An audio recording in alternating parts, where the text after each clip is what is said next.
வணக்கம் நண்பர்களே.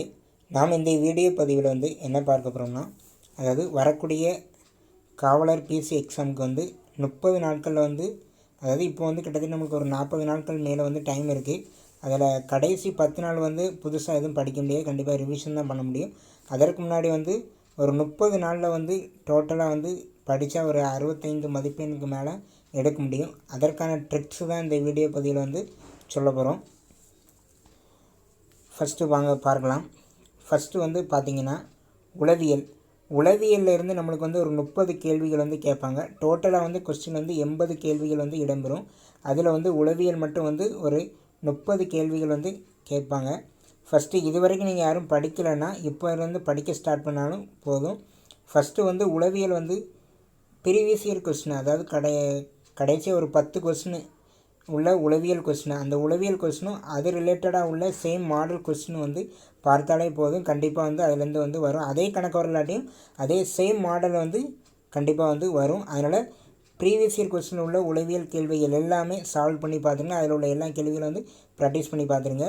Previous year கொஸ்டினுக்கான link ஒரு 10 கொஸ்டினுக்கான லிங்க் கீழே டிஸ்கிரிப்ஷனில் கொடுத்துருக்கேன். அதை போய் டவுன்லோட் பண்ணி எல்லா உளவியல் கேள்விகளும் நீங்கள் சால்வ் பண்ணி பார்த்துக்கோங்க. கண்டிப்பாக யூஸ்ஃபுல்லாக இருக்கும். அடுத்து இரண்டாவது பார்த்திங்கன்னா நம்மளுக்கு ஜிகே 50 கேள்விகள் கேட்பாங்க. அதாவது சமூக அறிவியல், அறிவியல், தமிழ், இங்கிலீஷு எல்லாம் சேர்த்து ஒரு 50 கேள்விகள் வரும்.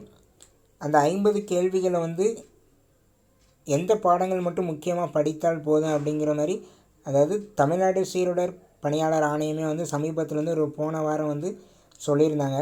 அவங்க என்ன சொல்லியிருந்தாங்கன்னா, பெரும்பாலான பொது அறிவு கேள்விகள் தமிழ்நாடு பாடநூல்கள் வகுப்பு 8, 9 மற்றும் 10 சார்ந்தவைகளாக இருக்கும். அதாவது 8ஆம் வகுப்பு, 9ஆம் வகுப்பு, 10ஆம் வகுப்பு இந்த 3 வகுப்பில் இருந்து தான் பெரும்பாலான ஜிகே கொஸ்டின் இடம்பெறும் அப்படின்னு சொல்லி அவங்களே அஃபிஷியலாக சொல்லியிருக்காங்க. அப்படிங்கும்போது இந்த 3 சப்ஜெக்ட்லேருந்து தான் பெரும்பாலான அதிகப்படியான கொஸ்டின்ஸ் வரும். அதனால் ஃபஸ்ட்டு 8th, 9th, 10th இந்த 3ல் உள்ள சமூக அறிவியல், அறிவியல் இதில் உள்ள புக் பேக் கொஸ்டினும் அந்த பாக்ஸ் கொஸ்டின் உங்களுக்கு தெரியுமா அப்படிங்கிற ஒரு பாக்ஸ் இருக்கும். அந்த பாக்ஸ் கொஸ்டின் கண்டிப்பாக அதில் படிச்சிருங்க. ஃபஸ்ட்டு இந்த 3ஐயும் படிச்சிருங்க. அதேமாதிரி தமிழுக்கும் 8th, 9th, 10th book back question படிச்சிருங்க. அதுமாதிரி அதில் உள்ள நூலாசிரியர் படிச்சிருங்க. நம்ம 9th, 10th தமிழ் டெஸ்ட்டு நம்ம யூடியூப் சேனலில் நடத்தியிருக்கோம். அந்த வீடியோ நீங்கள் பார்க்கணுன்னா நம்ம யூடியூப் சேனலில் போய் பாருங்கள். ரொம்பவே யூஸ்ஃபுல்லாக இருக்கும். 9th, 10th எடுக்கப்பட்ட தமிழ் கொஸ்டின்ஸ் அதில் இடம்பெற்றிருக்கும். அடுத்து பார்த்திங்கன்னா மேக்ஸிமம் எல்லோரும் மேக்ஸும் இந்தமாதிரி ஜிகே கண்டிப்பாக படிச்சிருப்பாங்க. நிறைய பேர் இங்கிலீஷ் படிக்காமலே விட்ருப்பாங்க. இங்கிலீஷ் ஒரு 4 கொஸ்டின், ஒரு 3 கொஸ்டின் தான் படிச்சிருப்பாங்க, அதாவது கேட்பாங்க. அதனால் யாருமே படிக்காமல் தான் வந்திருப்பாங்க. அதனால் நீங்கள் ஒரு கூடுதலாக இங்கிலீஷ் 10th புக்கு மட்டும் படித்தவங்க, English 10th book book back question மட்டும் படிச்சுக்கோங்க. ஏன்னா அதுதான் உங்களுக்கு கடைசி நேரத்தில் உங்கள் அப்பாயின்மெண்ட் தீர்மானிக்கும். ஏன்னா நீங்கள் ஒரு 62 வினாக்கள் போட்டிருப்பீங்க. கடைசி இந்த ஒரு 3 கேள்வி நீங்கள் படிச்சிருந்தீங்கன்னா கண்டிப்பாக நீங்கள் போட்டுடலாம். ஏன்னா நிறைய பேர் இங்கிலீஷ் படிக்காமல் வந்திருப்பாங்க. யாரும் படிக்காத நம்ம படிச்சுட்டு போனால் தான் நம்ம அவங்களோட ஒரு ஸ்டெப் முன்னாடி போய் நம்ம அப்பாயின்மெண்ட் அடிக்க முடியும்.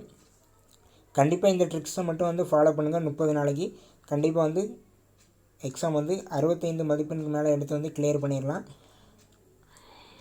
கண்டிப்பாக ப்ரீவியஸ் இயர் கொஸ்டினும் 8th, 9th, 10th book back question படிக்காமல் போயிடாதீங்க. அது ரொம்ப ரொம்ப இம்பார்ட்டன்ட். இதை மட்டும் இந்த 30 நாட்களில் டெய்லி ஷெட்யூல் போட்டு படிச்சிங்கன்னா கண்டிப்பாக நம்ம எக்ஸாம் கிளியர் பண்ணிடலாம். ப்ரீவியஸ் இயர் கொஸ்டினுக்கான டெஸ்ட் லிங்க் கீழே கொடுத்துருக்கேன். அந்த கொஸ்டின் பேப்பரோட லிங்க்கு மறக்காமல் போய் டவுன்லோட் பண்ணிக்கோங்க. ஓகே நண்பர்களே, நன்றி.